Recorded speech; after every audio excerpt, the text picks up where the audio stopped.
Yes, once again, it's time for the living word, the word that is really alive, alive with the motion of music and the throb of drama. You'll see the moving story of Jim Franklin, who had to learn whether vengeance belonged to man or to God. But before the story springs to life, here's some exciting music as the Salvation Army Band plays Trumpet Voluntary.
That music had grandeur in it.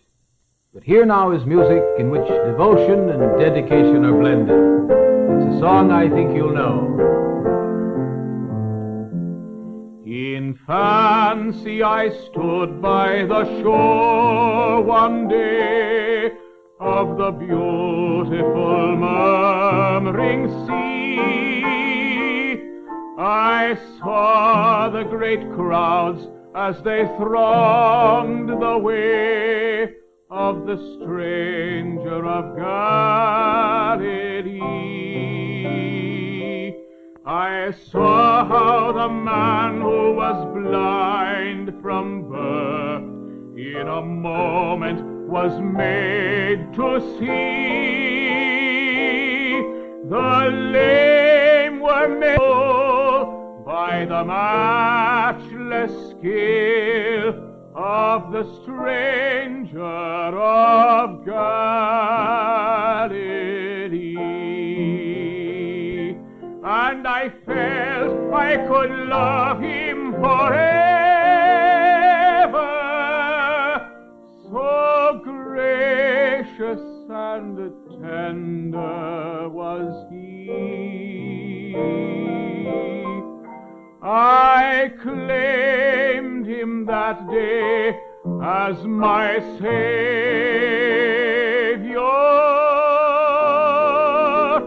the stranger of Galilee.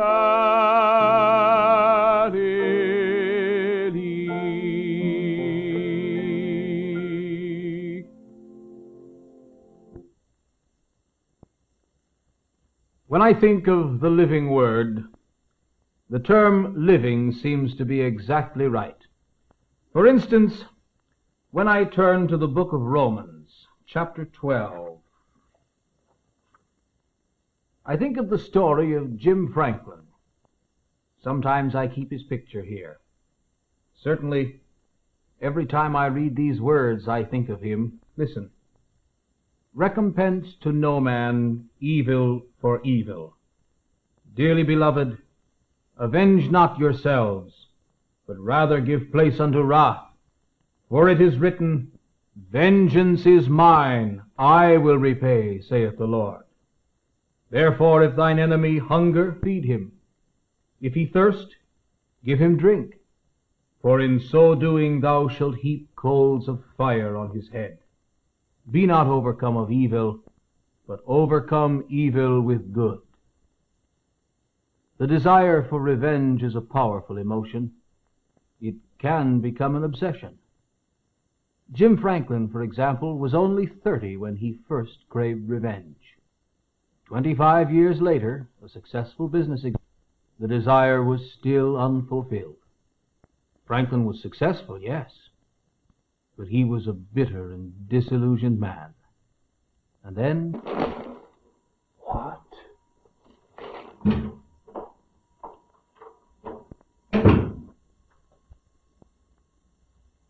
Well, Jim, have you thought it over? What? Thought what over? Why, this business about young Bill Mason.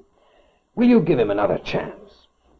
Now, the way I look at it is this. I've decided he shall have no second chance. Embezzlement is a very serious offense. But this morning you said you thought perhaps leniency. That was this morning. Since then, things have changed. Take a look at that. So, what's this got to do with it? That man. Don't you recognize him? That's George Maynard, my ex-wife's husband. Don't you understand, Fred? I've got my chance at last. I'm going to get my revenge. Now, look here, Jim. I'm getting a bit fed up with all this revenge business. What about young Mason? Fred, look closely at the boy in that picture. But that's Bill Mason. Right. Bill Mason from the accounting department of this company. Guilty of misappropriation of funds. Bill Mason, alias Bill Maynard, the son of the man who ruined my life. Yes, I have reasoned with him. But this vindictiveness has been building up for 25 years. It's not easy to reason with that. Well, he was only 30 when it happened. He had a lovely wife, a comfortable home, a brilliant future. Then suddenly everything changed. His wife announced that she was in love with George Maynard, and she divorced Jim. Jim went to pieces pretty badly. It took him a long time to get over it. But he did. Except for this fantastic passion for revenge. I don't... What? Well, of course it's sad. And this man Maynard is obviously bombastic, arrogant, and cruel. But that's no reason why Jim should revenge himself by punishing Maynard's son. The boy's only 22. It may easily wreck his whole life. Well, I'm waiting for Jim in his office. He should be here now. Yeah, I'll let you know what happens. Yeah, sure. Bye.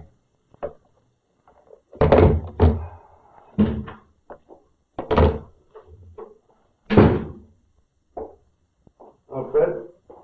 Oh, Jim? Sorry to keep you waiting. What was it you wanted to speak to me about? Jim, you've simply got to listen to me.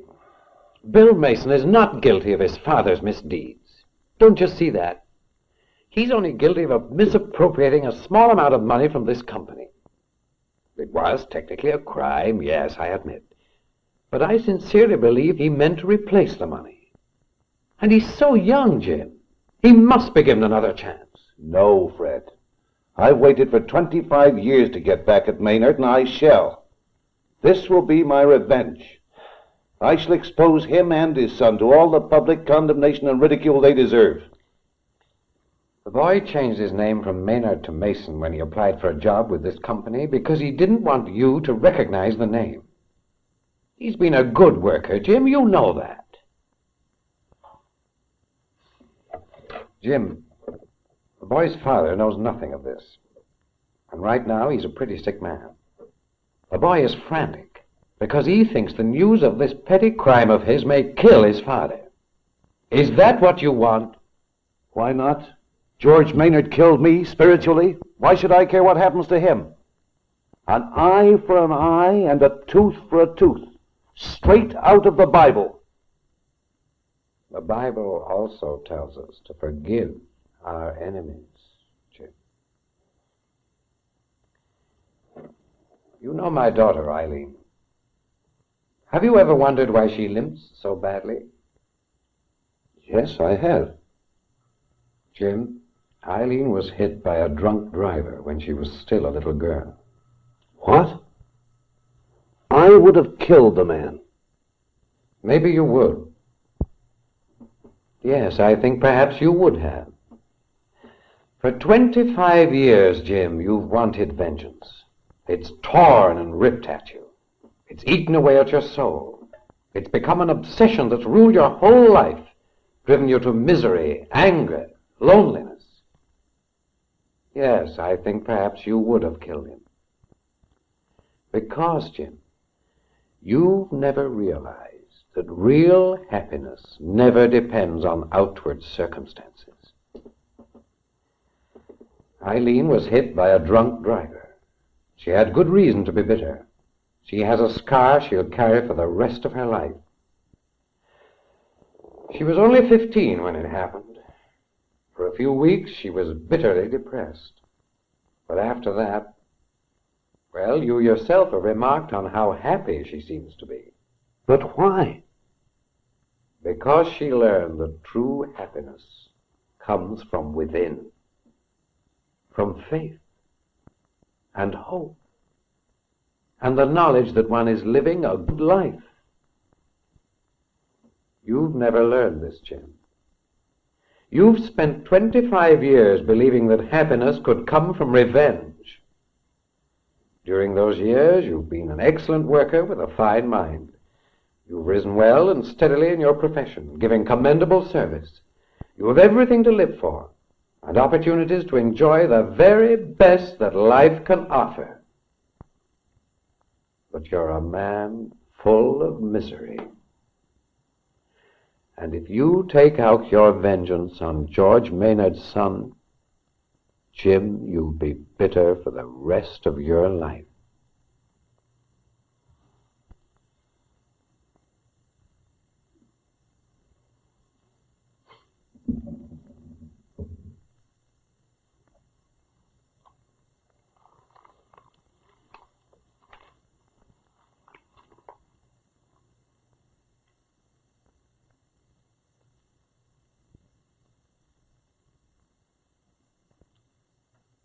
That was a moment of decision for Jim Franklin, but it was also a moment of victory.